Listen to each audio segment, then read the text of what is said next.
Episode 3. Taking it one step at a time. Memphis and Saqqara. We left off in the restaurant in the back of the Khan El Khalili market, and it was a beautiful, beautiful restaurant with a lot of things on the walls, and it was just decorated up to the nines. But at this point, I was starting to panic. Bread and hummus and tomato bisque came out, and other various types of vegetarian options. And I was on day 302 so far of my carnivore journey. I'm sad to say, but my plate remained empty, and I was wondering if I should start fasting. But I was so hungry. I was starving at this point, and I didn't know what to do really. So I sat there and I kind of looked at things, and I ended up taking a little bit of bread, just a little piece of bread, and well, it tasted like bread. And then I ended up tasting the tomato bisque soup.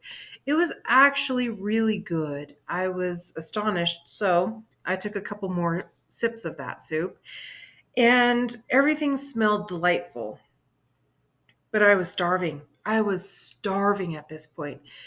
And then the main plate came out with a big serving of rice, a big serving of vegetables, and two little lamb logs. Now, these lamb logs were like meatballs, but instead they were made in logs and they were grilled. And I guess this was a famous dish or something because we kept on getting served this. We called it the American Special because every restaurant we went to had this. But we ended up eating the lamb logs, or the majority of us, sort of like hot dogs in a way. They were interesting. A lot of the group didn't like the hot dogs, meat logs, whatever they were. But I looked at my plate and I thought, if this is the only meat I'm going to get, I'm going to get it. And so I ended up eating two pieces, and then I snuck a piece off of somebody's plate that they weren't going to eat. Anyway, finally, we get back to the hotel. I was going to stay up, but by the time I got through security and all of that, I decided to go to bed. My feet were excruciating, and I didn't know what else to do about it. They were just hurting so bad, and I ended up just sleeping, although it was painful. The next morning, I grabbed 4 scrambled eggs instead of the 2 that I had the previous morning, and I ended up grabbing some meat off of the potted meat, I guess you call it, and some cheese. And I had a makeshift omelet, not knowing that they did omelets out there. I didn't know this at this point. I'm trying to amalgamate as best as I could into the culture, which was really hard actually, especially being a carnivore and, well, not knowing anything about Egyptian culture. But after our breakfast, we ended up meeting up with Amira for the rest of the day. This was day number 2, and I was already exhausted, so I didn't know what else to do. So I grabbed a bottle of water, and we journeyed to Mit Rahina Museum in Memphis to see Ramses II Colossus. On the way to the museum, I could not help but notice all of the unfinished buildings. In Egypt, the owner of the building does not have to pay taxes until the building is completed. Most of the buildings, therefore, remain unfinished. The man-made canal to Memphis is derived from the life-giving Nile. It is used as the area's primary water source for shops, markets, and households.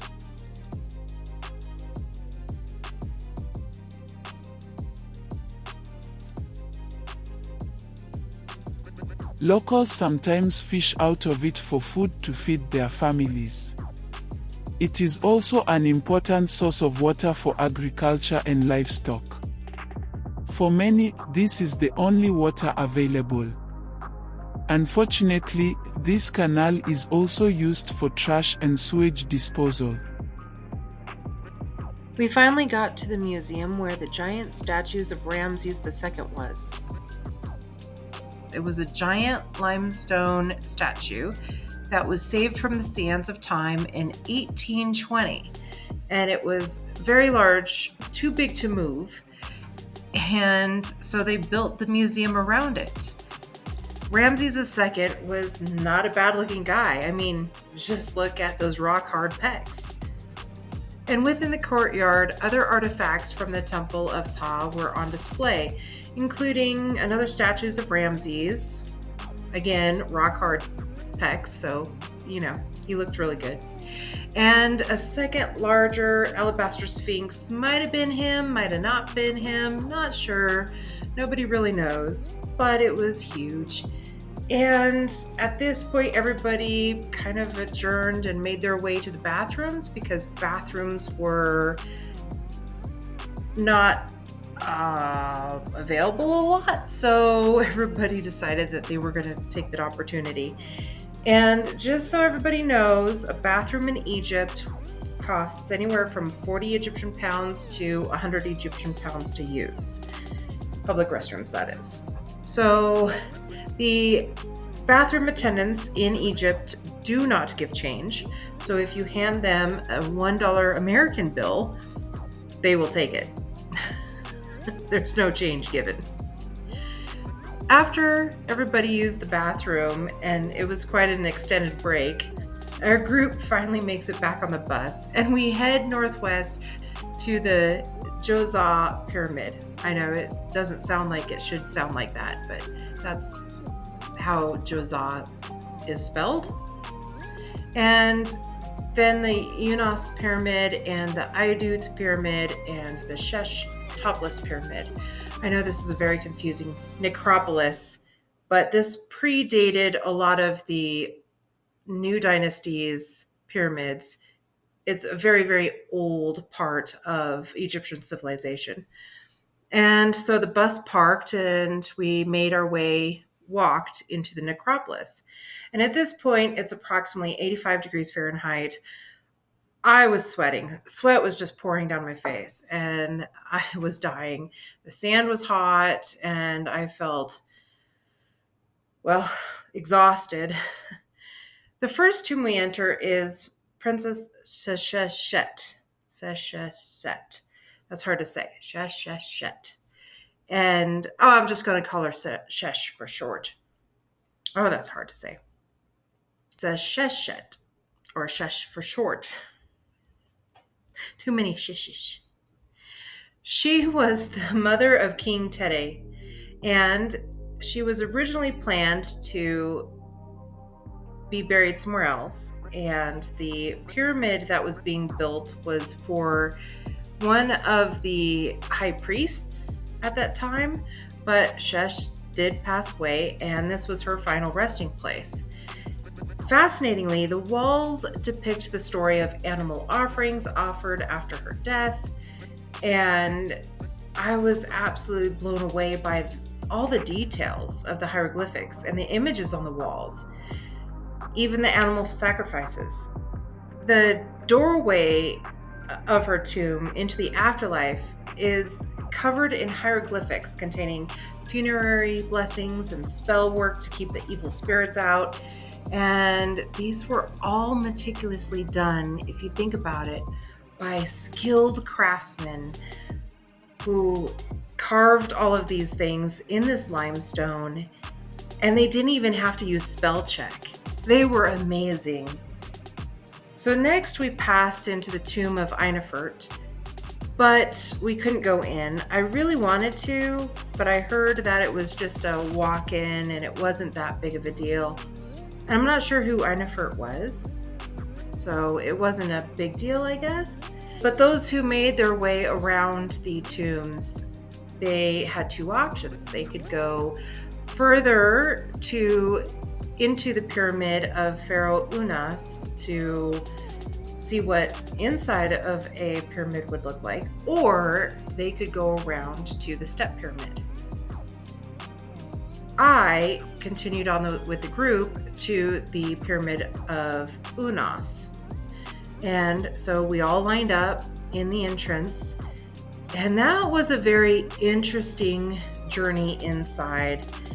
Oh man. The ceiling of the corridor was no more than 3 feet high, so we had to all crouch as we're walking into this. But the corridor itself was about 50 feet long. I have to climb under my crawl space to get the water and furnace and stuff. So they put these lights in here when they first built them? Yeah. Yeah, huh? And it was very steep. The vestibule then leads into an antechamber where another corridor then leads into the burial chamber. And this got even tighter for a lot of us. So as I made my way into the chamber, it was completely dark. It opened up where we could see the complex attendants within the burial chamber showing us everything by flashlights. And they were going around and they were showing all the hieroglyphics in the flashlights.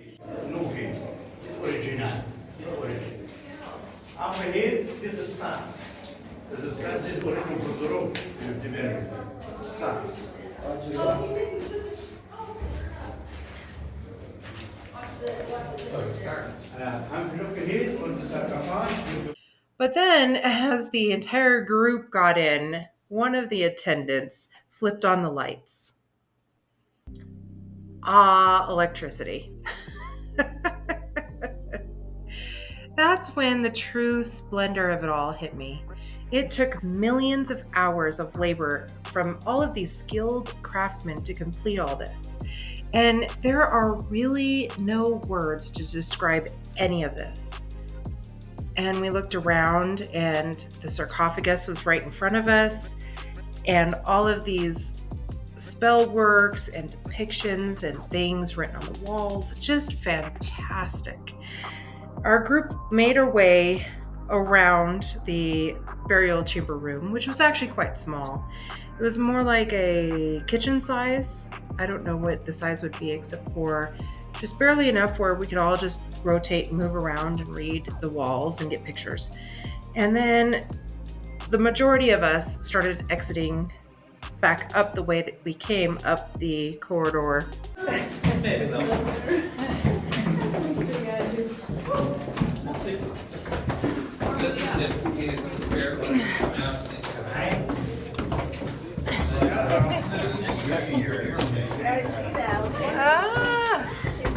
Mummy's back alive. That's right. I don't want my mummy.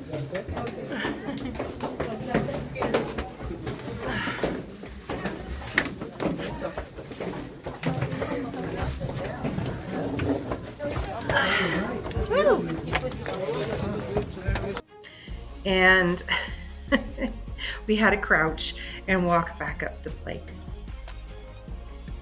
Anyway, we all exited out and we made our way down the causeway of the pyramid plaza to the Djoser, or the step pyramid.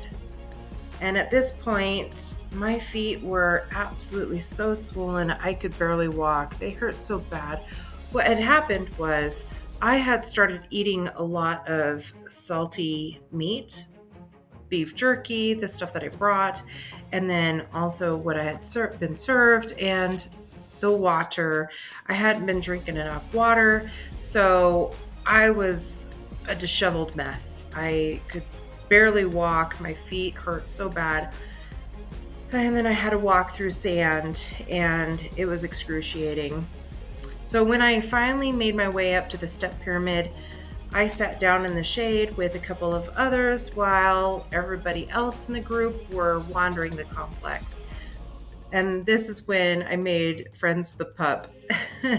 Pup came up, and then I took out some jerky treats out of my fanny pack that I had brought, and I started giving the pup some beef jerky sticks, and we were best buds after that.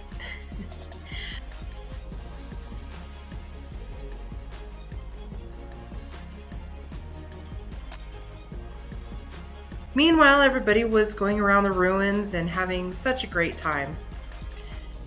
After about 20 minutes, Amira called us all back, and we finally walked out of the necropolis through this big temple, and we could get the last few photos and a selfie before we made our way back to the bus. And then we headed out again, enjoying the journey to our next destination.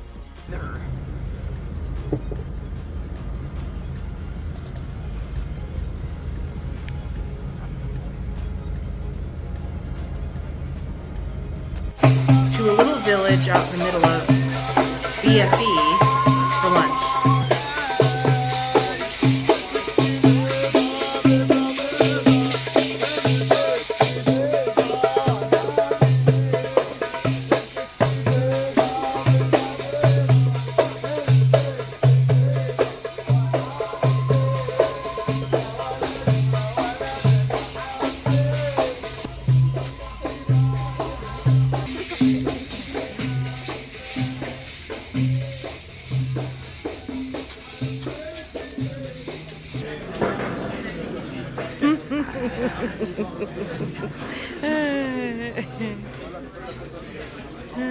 And secretly, that is where I feared everything the most.